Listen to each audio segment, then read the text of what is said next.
Hello. Lots of people want to be a guitar builder because guitar builders are cool.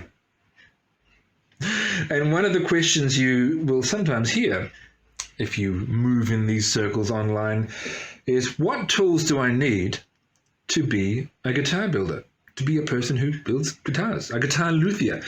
Well, I think I'm in a good position to answer that because I don't have tens of thousands of dollars worth of high-end tools that I've accumulated over time in a very flash workshop. I have just accumulated, mostly, I have a couple of luxury items, but mostly I have just accumulated the tools that I have needed to build guitars. And I'm going to tell you what those are if you stick around.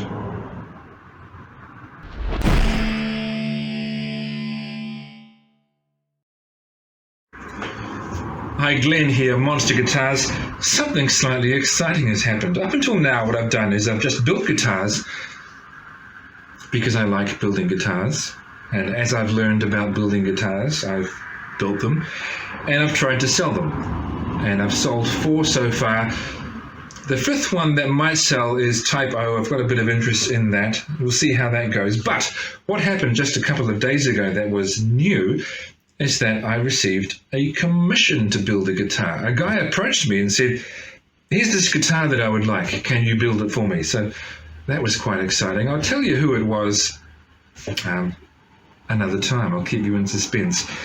Anyway, the customer gets what they want, basically. And in this case, the customer has said that he would like something that's kind of like a Fender Stratocaster, like a Fender Strat body, but I can add my own twist to it so that it comes out looking like something that Fender didn't make, but which I made because I did.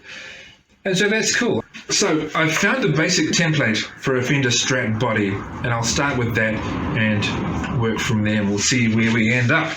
I've got a body wood to use. It's going to have a separate body and top. It's a Fijian species called Kavula, and it's very plain. And the idea is that it'll have a very plain wood on the body and a slightly more, or considerably more, interesting wood on the top, creating a bit of a contrast, but you'll see that later. So let's cut this up and make a body blank.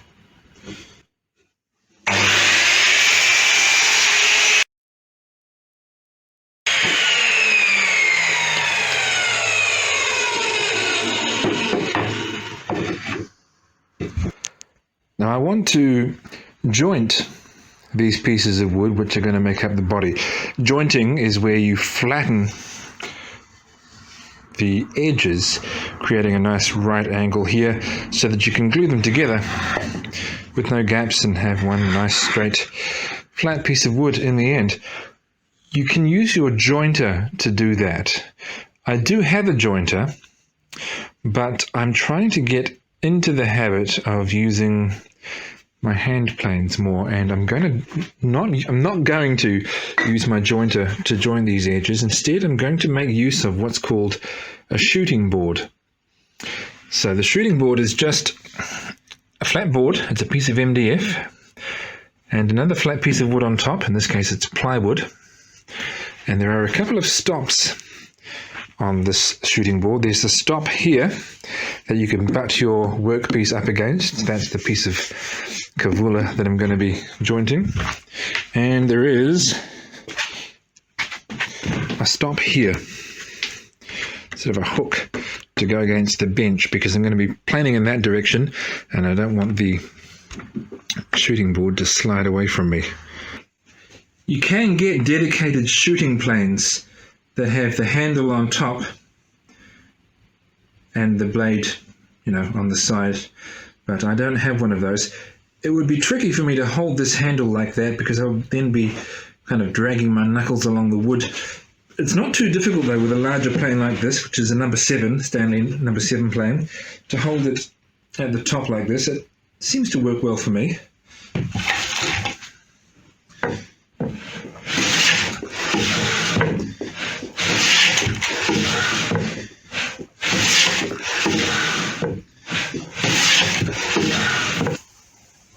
I think that's pretty good. I think it is.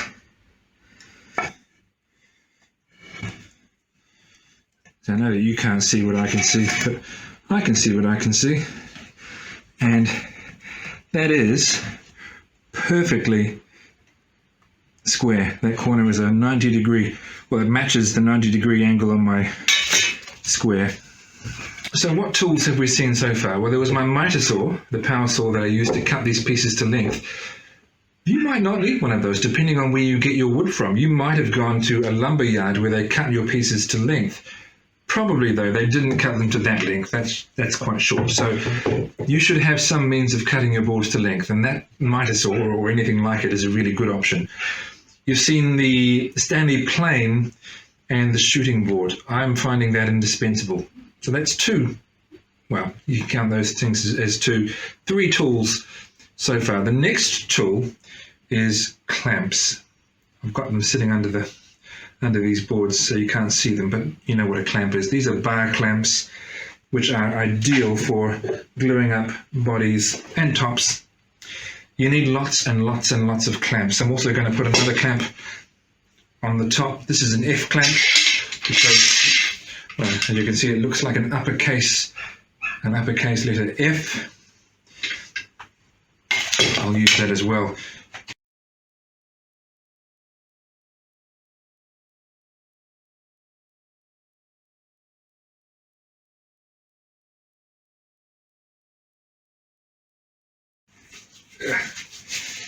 Alright, so I'm a bit mucky with glue now, but I'll hold the stand of the phone rather than the phone itself. And there we are. Well, the clamps are off.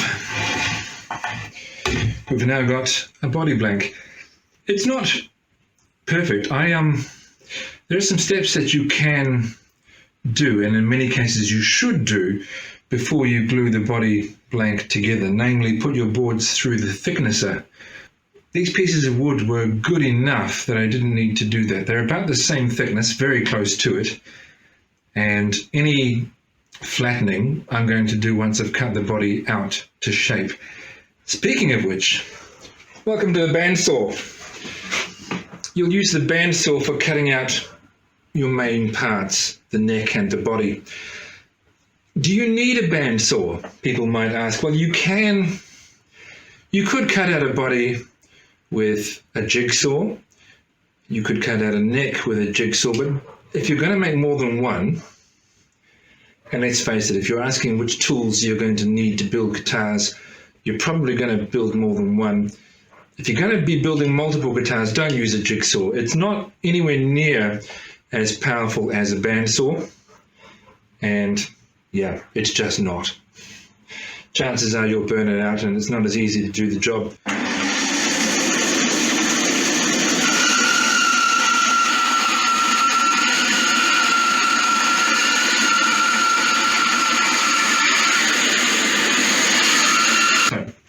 Bandsaw. You will need a bandsaw.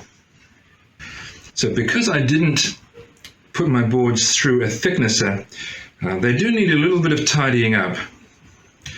But then once you've glued the body together, it needs a bit of tidying up anyway. I'm using a bunch of things I wouldn't normally use to do that. Like this Sureform file / plane, which is really handy, but I'm not counting this as a tool you need. It's just a handy thing to have if you're doing any kind of woodwork. I have been using my plane just to take off some of the contours and make it flatter. But the other thing you're going to want to do almost as soon as you've glued things together is use one of these. A random orbital sander. Random orbital sander. There are many sanders that you can buy. This is one of the most handy around this workshop.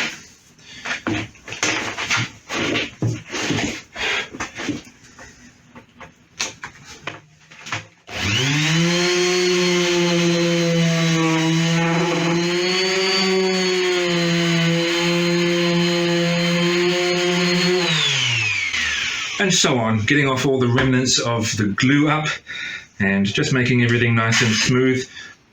Very, very handy. Use one of those and use your plane. I'm going to use something else that you probably won't have if you're just getting your tools together, and you don't need, and it's a bit of a luxury item, but because I've got it, I'm going to use it, and that's my drum sander. When I have finished my big workshop rearrange, which will be some time away, this will be in a better location, and I will have dust extraction permanently hooked up to the top, because this produces a lot of dust. It's a giant sander after all, but this is where it is for now, and it's a great tool.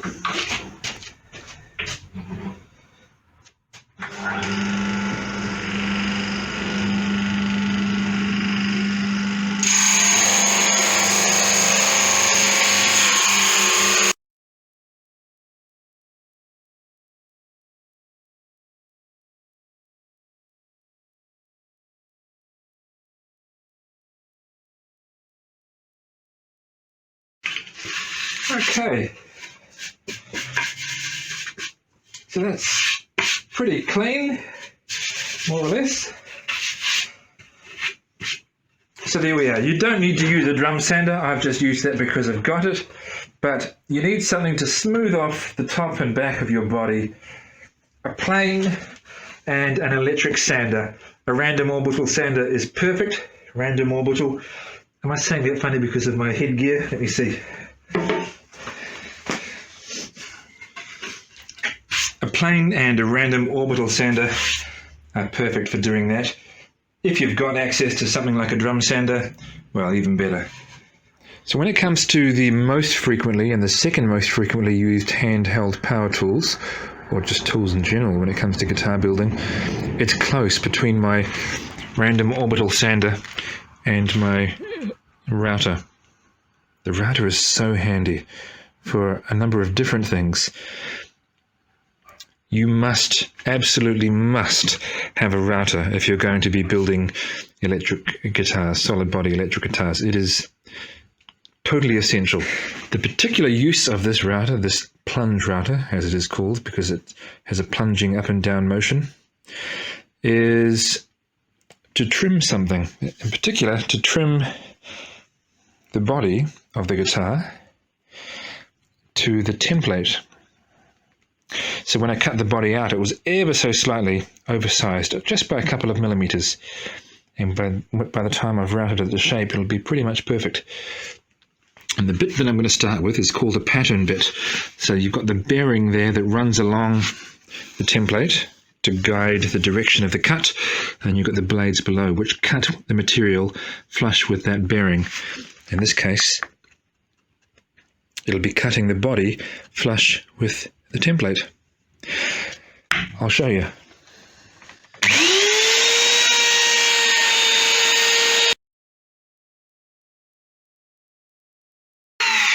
So I'm going to have to at some point move these clamps because they're in the way, but they are necessary. Okay, I won't need the template anymore. I try not to, because there is a bit of wood sticking out, not a huge amount, but more than just a millimeter. I try not to try to cut off too much, so I don't go too deep with the bit in one pass. But now I don't need the template anymore because, as you'll see, I've already got one surface that is the correct size for one part of the edge. Namely, the top half of the body, or top bit of the body, is the correct size and shape, and I can use that as the template. So I'll run the bearing along the top part of the body and keep cutting. Now you think, you're going to cut down into your workbench, and I would be. So what I will do is swap bits at some point. I'll show you. The bit that's left to trim off with the flush trim bit is very, very thin. So I'm not going to use the flush trim bit. I'm going to jump straight to the roundover bit, which will put a nice rounded edge on the bottom of the guitar, not the top, because I'm still going to glue a top over the top face of the body.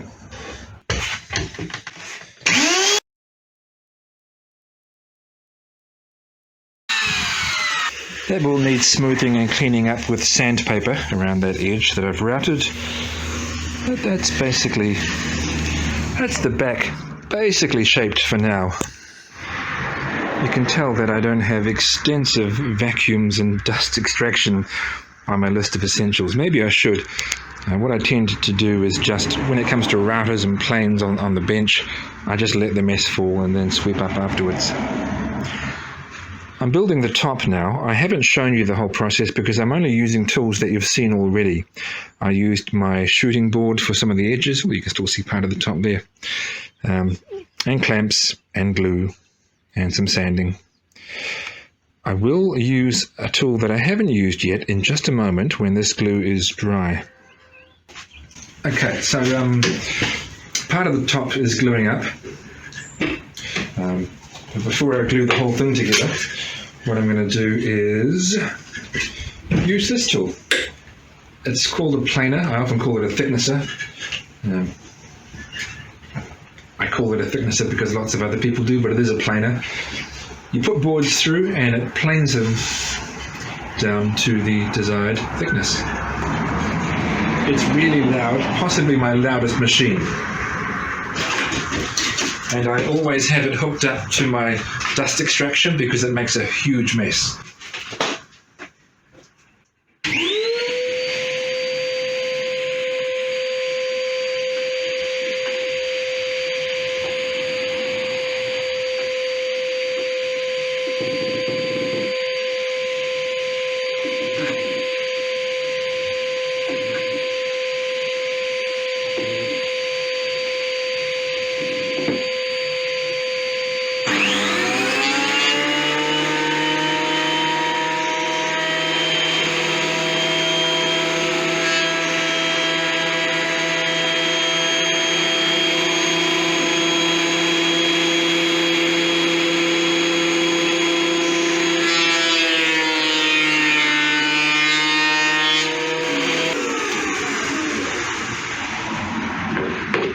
So even with the dust extraction hooked up, there's still quite a bit of mess on the ground. It's much worse if you don't have a dust extractor, chip collector, whatever, vacuum hooked up. Maybe my bin's getting full and it's not extracting as well as it might. I'll check. Anyway, thicknesser. If you're going to be getting all the tools required to build electric guitars, you're going to end up finding out that you've got a decent woodwork shop going on, depending on how many you get, I suppose. And when you realize that, you might, as I did, start building furniture as well, just the occasional piece, or just building stuff because you like building stuff. And when you do that, the planer is incredibly useful. You can start with all kinds of rough beams, cut them down using your bandsaw to thinner planks, and then make them nice and clean using your planer and other tools. But I really think it is a useful tool. If you're not going to be getting your boards already at the right thickness, at the right dimensions, you should probably get a planer, because making boards thinner is just quite difficult, and a planer makes it easy. Okay, so I can't fit the whole top through the planer, which is why I'm doing this in sections. These pieces are going to go on the edges of the top, and this part that I'm gluing up here will go in the middle of the top. Once the glue is well and truly, fully, completely, utterly dry, I'll put that through the planer as well, because the last thing you would ever want is soft and gummy glue being cut up with your blades. That would not be good for them. Okay, get a planer. Again with the clamps. You will never, ever, ever, ever have too many of those. No new tools so far. I routed that slot there to assist me in wiring once the top is glued on, because it'll give me a channel to connect the different pickup cavities. And this thing is covered in glue.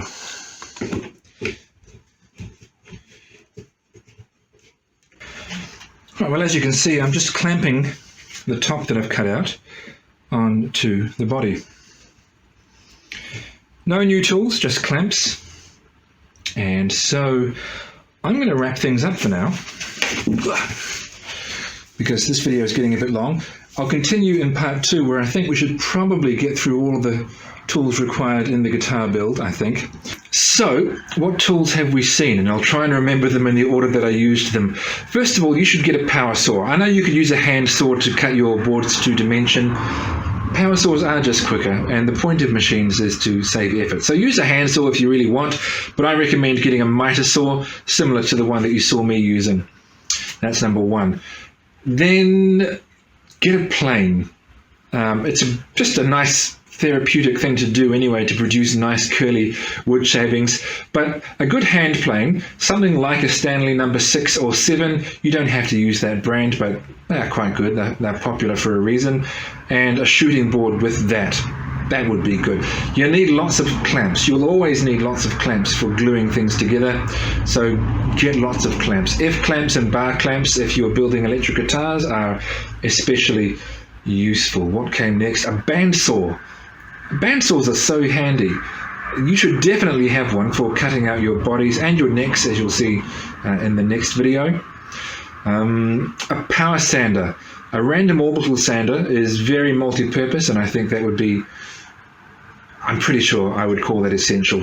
Electric sanders take out so much effort and time, and that's why we have tools. Then you will need a plunge router. You can get away with a router that's not a plunge router, but plunge routers are very handy, especially with some of the tasks using for the neck, which you'll see in the next video. Get a plunge router. And a planer. Some might think a planer is a luxury item. It really is so useful. Unless you're getting all your boards already exactly the right dimensions, you should get a planer. And then you can use it in all sorts of things besides guitar building. So there you go, 7 tools that I think are required if you're going to be someone who builds solid body electric guitars. There are more to come in the next video, so stick around.